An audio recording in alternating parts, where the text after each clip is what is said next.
Halo, selamat datang kembali di channel YouTube Pengabdi Voli. Apa kabarnya teman-teman semua, para penggemar voli Indonesia, para penggemar timnas Indonesia, dan juga khususnya para penggemar klub voli ataupun tim voli yang akan bertanding atau berkompetisi di Proliga 2025 yang menurut rencana akan dimulai pada tanggal 3 Januari mendatang.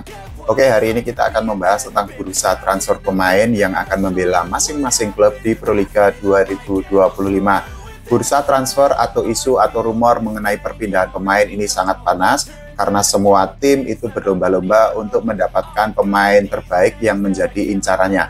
Nah, kita akan membahas dari Jogja Falcon yang merupakan tim debutan di sektor putri. Meskipun berstatus sebagai tim pendatang baru, tapi ternyata manajemen Jogja Falcon itu sangat serius untuk membangun kekuatan tim agar bisa mendapatkan hasil terbaik di Proliga 2025.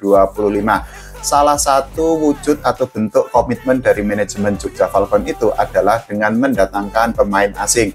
Jadi saat ini pemain asing yang diproyeksikan akan membela Jogja Falcon di Proliga 2025 itu sudah lengkap. Setelah sebelumnya manajemen Jogja Falcon itu mendatangkan pemain asal Kazakhstan yaitu Sabina Altinbekova. Nah, setelah berhasil mendapatkan tanda tangan Sabina Altinbekova, manajemen Jogja Falcon itu kembali mendatangkan pemain asing. Kali ini pemain asing yang didatangkan oleh manajemen Jogja Falcon itu berasal dari Kuba, namanya adalah Ivis Maevila. Dirinya itu berposisi sebagai outside hitter dan dirinya itu memiliki pengalaman yang cukup panjang tidak hanya di voli yang ada di Eropa, tapi juga di Liga Kuba. Nah, bergabungnya Ivis Maevila ini membuat komposisi pemain yang ada di Jogja Falcon untuk Proliga 2025 itu semakin bertambah banyak, dan tentu saja ini menjadi suntikan energi yang sangat penting bagi Jogja Falcon untuk menyambut kompetisi musim baru nanti. Ivis Maevila sendiri itu sudah berada di Indonesia dan kemungkinan dirinya tidak lama lagi akan bergabung berlatih bersama para pemain Jogja Falcon lainnya yang sebelumnya memang mereka sempat mengadakan pemusatan latihan atau training camp di Surabaya. Nah, Ivis Maevila sendiri seperti yang tadi saya bilang memiliki karir yang cukup panjang karena dirinya tidak hanya bermain di Liga Kuba tapi juga bermain di klub-klub yang ada di Eropa. Pada tahun 2016 silam, Ivis Maevila itu bermain di Liga Kuba bersama klub namanya adalah Camagüey yang ada di Liga Kuba, dan di tahun 2022 dirinya itu membela tim yang namanya adalah SL Benfica yang bertanding di Liga Portugal. Nah, pada tahun 2023 dirinya berkarir di Liga Azerbaijan, jadi saat itu dirinya membela klub namanya adalah Muros AZ Terminal.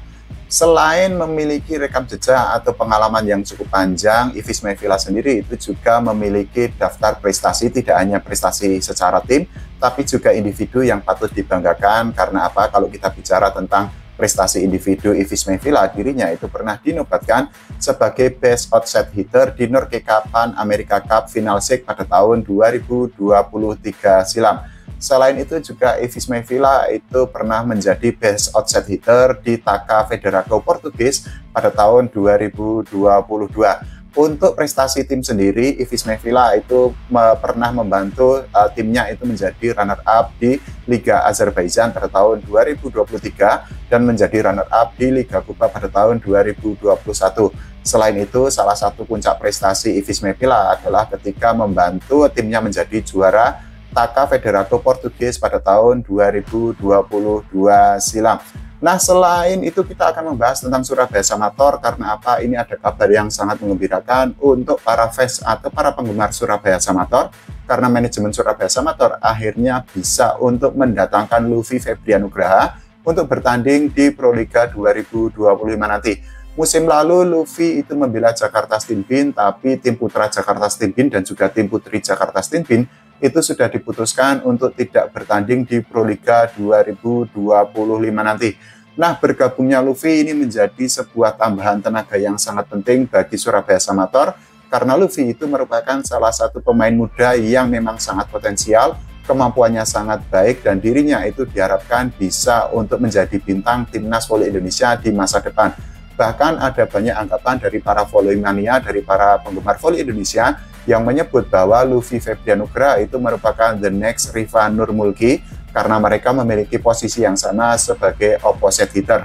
kita ketahui bahwa Rifanur Mulki yang saat ini bertanding di Liga Jepang bersama Wolfsburg Nagoya merupakan salah satu produk terbaik yang pernah dilahirkan oleh Surabaya Samator.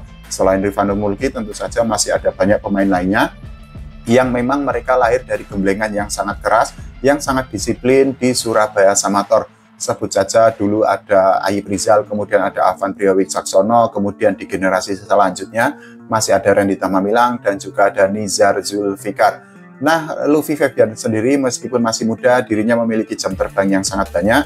Tidak hanya karena dirinya pernah bermain di Proliga bersama beberapa klub, tapi juga dirinya sudah mendapatkan pengalaman di level internasional. Jadi dirinya pernah membela Bodyguard Headquarters pada tahun 2023. Selain itu juga Luffy Febrianugra itu juga pernah membela Hatta Club Dubai pada tahun 2022, tahun 2023 silam. Nah, kalau kita bicara tentang bergabungnya Luffy, tentu saja manajemen Surabaya Samator berharap agar Luffy memiliki mental juara, yaitu yang bisa ditularkan untuk para pemain Surabaya Samator lainnya, karena Luffy pernah menjadi juara di PON tahun 2024 dan di Kapolri Cup pada tahun 2023 silam. Tapi bergabungnya Luffy Febrianugra itu memiliki arti penting bagi manajemen Surabaya Samator. Karena apa? Manajemen Surabaya Samator itu terlihat sangat serius untuk membangun kekuatan tim agar mereka bisa berbicara banyak di Proliga 2025 nanti.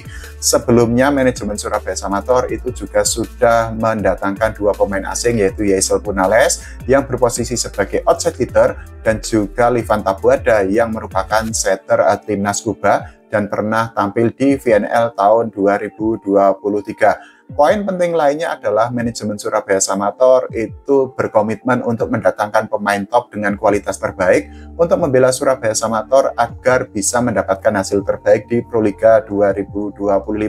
Selain itu, poin penting lainnya dari keputusan manajemen Surabaya Samator mendatangkan Luffy adalah bahwa manajemen Surabaya Samator itu menyadari mereka membutuhkan pemain yang matang, pemain yang berpengalaman dan memiliki kemampuan baik. Karena apa? Saat ini kita harus menyadari bahwa mayoritas pemain Surabaya Samator itu merupakan pemain muda dan mereka membutuhkan jam terbang yang sangat banyak agar suatu hari nanti mereka bisa untuk menjadi pemain voli yang terbaik. Meskipun demikian, harus diakui bahwa Luffy itu memang belum 100% matang karena usianya masih sangat muda, tapi kita juga tidak boleh menutup fakta bahwa Luffy itu merupakan salah satu pemain yang sangat potensial, salah satu aset terbaik yang dimiliki Indonesia, dan dirinya tentu saja diharapkan bisa untuk menjadi senjata andalan untuk timnas Indonesia di masa mendatang. Selain itu juga manajemen Surabaya Samator itu terlihat ingin mengembalikan nama besar mereka sebagai pengoleksi gelar juara terbanyak di Proliga. Sampai saat ini Surabaya Samator sudah memiliki 7 gelar juara dan mereka itu belum mampu disamai atau bahkan disalip oleh tim lain.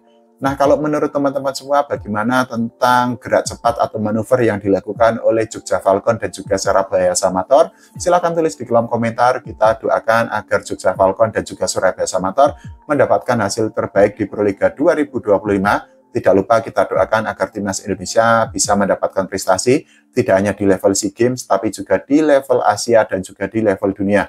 Oke, terima kasih. Sampai jumpa.